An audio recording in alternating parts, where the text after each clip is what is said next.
Yes. Pada pagi hari ini kita berkumpul di sini untuk sama-sama mendengarkan presentasi visi misi yang dibawakan oleh Ibu Kepala Sekolah. Sebelum pemaparan materi, kita awali dengan doa. Saya minta kesediaan dari Mama Rin untuk membawa kita dalam doa.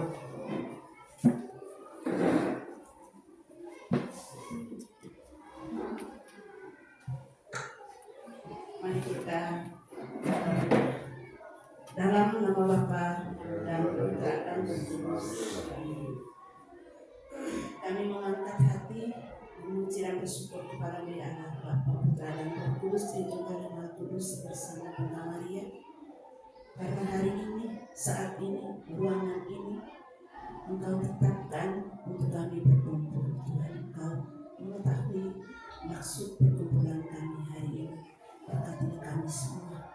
Permohonan ini kami sampaikan dalam nama Putra Yesus yang berkuasa hari ini dan selama-lamanya. Amin. Dalam nama Bapa dan Putra dan Roh Kudus. Amin. Selanjutnya, kesempatan seluas-luasnya saya berikan kepada Ibu Kepala Sekolah untuk memaparkan materi terkait visi dan misi sekolah.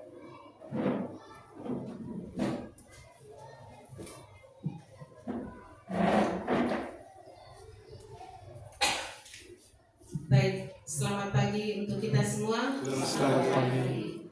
Tidak semangat. Selamat pagi. Selamat pagi. Hari ini kita akan mensosialisasikan kembali visi dan misi SD Karehes.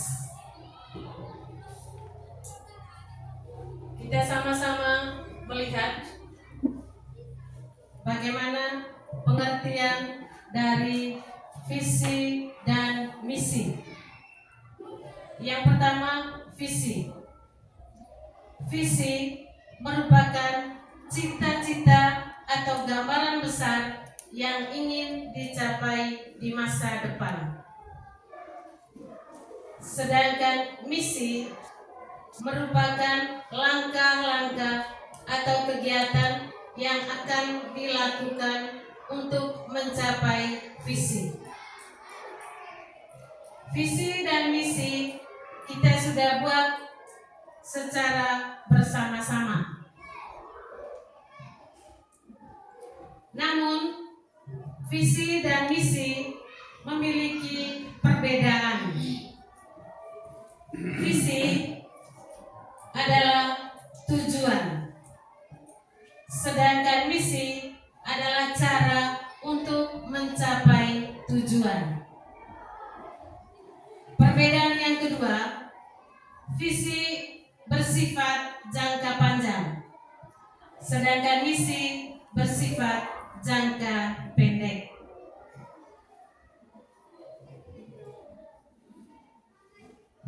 Merumuskan visi dan misi sekolah adalah kegiatan yang harus dijalankan di sekolah dan merupakan gambaran bagaimana kedepannya sekolah kita. Karena maju dan mundurnya suatu sekolah ada pada kita, dan dari visi dan misi yang kita sudah susun bersama berkaitan dengan itu, pada hari ini kita sama-sama melihat kembali visi dan misi sekolah kita. Yang pertama, visi. Visi dari sekolah kita terwujudnya warga sekolah yang berprestasi, berkarakter, beriman Kristiani, dan lingkungan yang asri. Ini adalah visi dari sekolah kita. Visi ini mempunyai indikatornya. Indikator visi yang pertama, beriman. Beriman terciptanya peserta didik yang beriman Katolik. Indikator yang kedua, berkarakter. Terciptanya peserta didik yang mengimplementasikan profil pelajar Pancasila dan mampu menerapkan 5S. 5S di sini, S yang pertama salam, yang kedua senyum, yang ketiga sapa, yang keempat sopan, dan yang kelima santun. Harus menerapkan 5S ini dalam aktualisasi kehidupan kita setiap hari, baik para guru maupun peserta didik yang berada di lembaga pendidikan SD Karehes. Indikator yang ketiga, berprestasi. Terciptanya peserta didik yang berprestasi dalam kegiatan intrakurikuler, kokurikuler, dan ekstrakurikuler. Indikator visi yang keempat, berbudaya. Terciptanya peserta didik yang mampu melestarikan kearifan lokal dalam budaya Manggarai. Lalu kita masuk ke visi.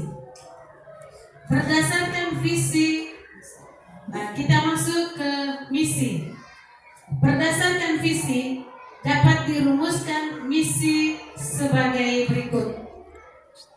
Yang pertama, melaksanakan kegiatan keagamaan menurut ajaran iman Katolik. Yang kedua, terbentuknya karakter peserta didik yang berlandaskan profil pelajar Pancasila. Yang ketiga, menghargai proses dan hasil untuk mencapai prestasi dalam intrakurikuler, kokurikuler, dan ekstrakurikuler. Yang keempat, melaksanakan kegiatan budaya seperti tarian danding, bata, makanan lokal, dan ritus-ritus budaya Manggarai. Berdasarkan visi dan misi, kita juga membuat satu tujuan sekolah. Yang pertama, tujuan jangka pendek. Tujuan jangka pendek di sini jangkauannya 1 tahun.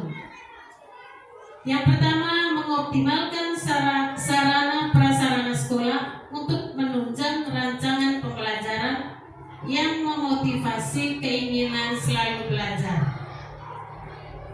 Kedua, mengarahkan peserta didik yang mentaati tata tertib sekolah. Yang ketiga, meningkatkan simpati dan empati peserta didik dalam kepedulian sosial. Yang keempat, menerapkan pembelajaran yang bangga akan potensi daerah. Yang kelima, menerapkan pengasih gotong royong dalam kegiatan kelas dan sekolah. Yang keenam, melaksanakan program dan pembelajaran HOTS untuk memperkuat bernalar kritis dan kreativitas.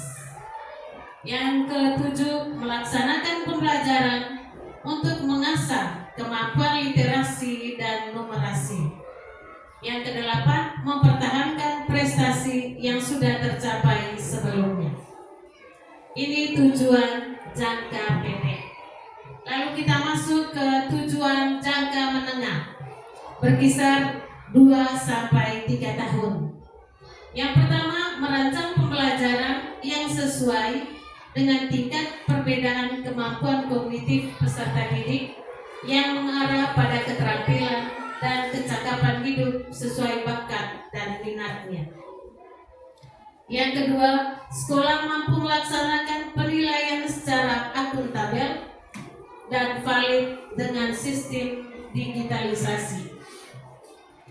Yang ketiga, meningkatkan kemampuan peserta didik dalam menghayati nilai-nilai iman Katolik. Yang keempat, membudayakan gerakan kebersihan sebagai bagian dari iman. Yang kelima, meningkatkan kecintaan dan kebanggaan terhadap potensi daerah. Yang keenam, memotivasi peserta didik dalam menggagas inovasi sederhana untuk memberikan solusi dalam kehidupannya.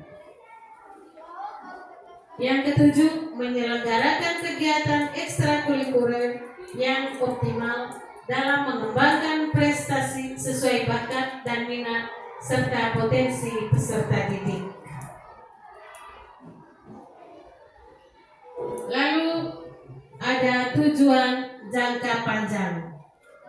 Tujuan jangka panjang di sini berkisar 4 tahun.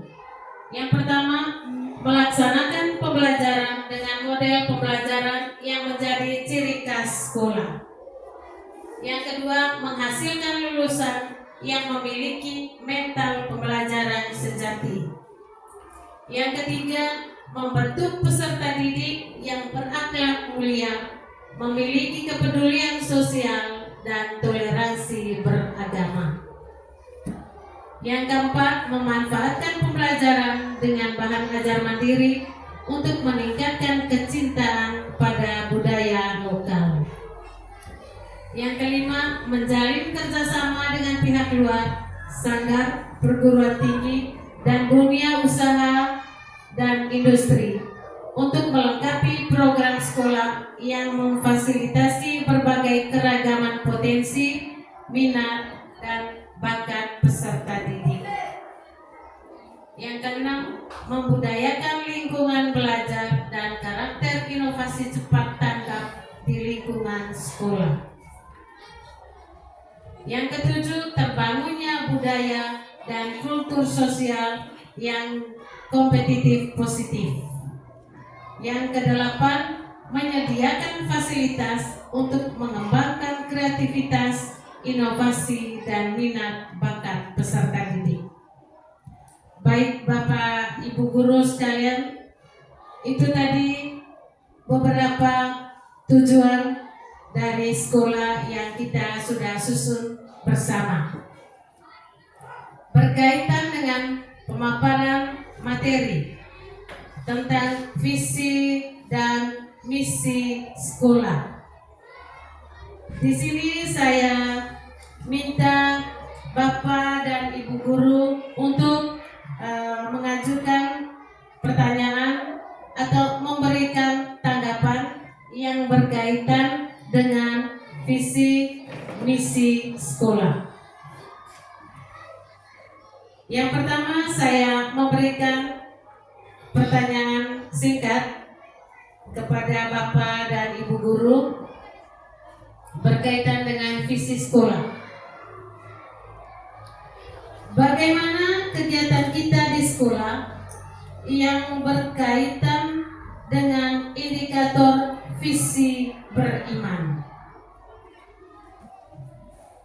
Baik, saya beri kesempatan kepada Bapak Hubert untuk memberikan jawaban atas pertanyaan saya.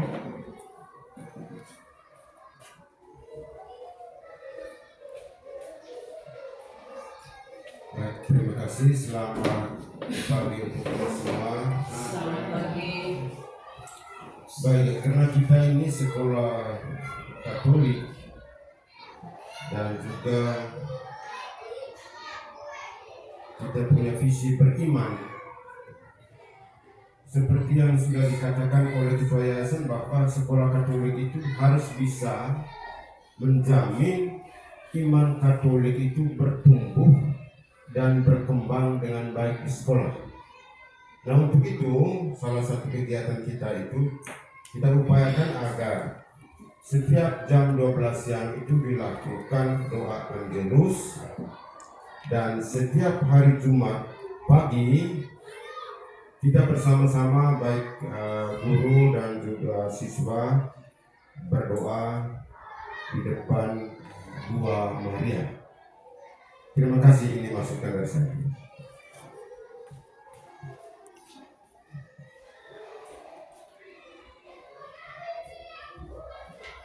Terima kasih Bapak Hubert yang sudah memberikan masukan atas atas pertanyaan yang sudah saya berikan. Jadi tadi berbicara tentang kegiatan keimanan kita di sekolah.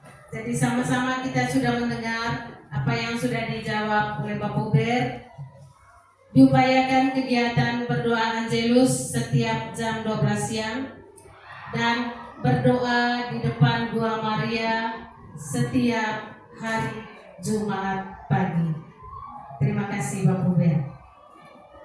Lalu yang berikut, bagaimana tanggapan Bapak dan Ibu Guru setelah mendengarkan paparan visi dan misi sekolah?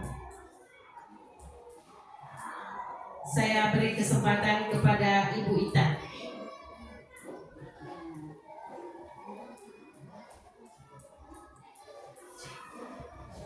Baik, terima kasih untuk waktu dan kesempatan yang sudah diberikan. Salah satu visi sekolah kita adalah berbudaya. Lalu kegiatan yang berkaitan dengan berbudaya itu diantaranya adalah Danding, Emparta, Ritus Budaya Manggarai, dan juga makanan-makanan lokal. Yang berkaitan dengan budaya ini, kegiatan-kegiatan yang kita lakukan selama ini sepertinya belum nampak, karena di sini kita belum memiliki guru pamong. Jadi menurut saya, kedepannya di sekolah harus ada guru khusus yang menangani les budaya dan juga satu guru pamong yang pada saat tertentu dia harus datang ke sekolah untuk mengajar khusus tentang budaya Manggarai.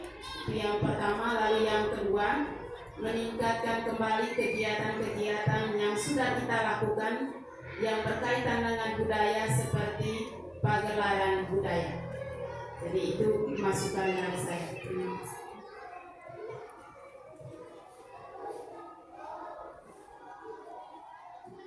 Terima kasih kepada Ibu Ita yang sudah menanggapi pertanyaan saya dan memberikan masukan. Jadi kita tadi sama-sama sudah mendengar tentang visi kita tadi yang berkaitan dengan budaya. Jadi kita sama-sama menginginkan kedepannya untuk mendatangkan guru pamong ke sekolah pada saat-saat tertentu untuk mengajar khusus tentang budaya Manggarai. Dan tadi juga sama-sama kita mendengar, kita mau meningkatkan kembali ritus-ritus budaya Manggarai lewat pagelaran seni budaya. Terima kasih untuk masukannya. Jadi baik Bapak Ibu Guru, sekian presentasi visi dan misi yang sempat saya berikan pada pagi hari ini. Selamat pagi untuk kita semua.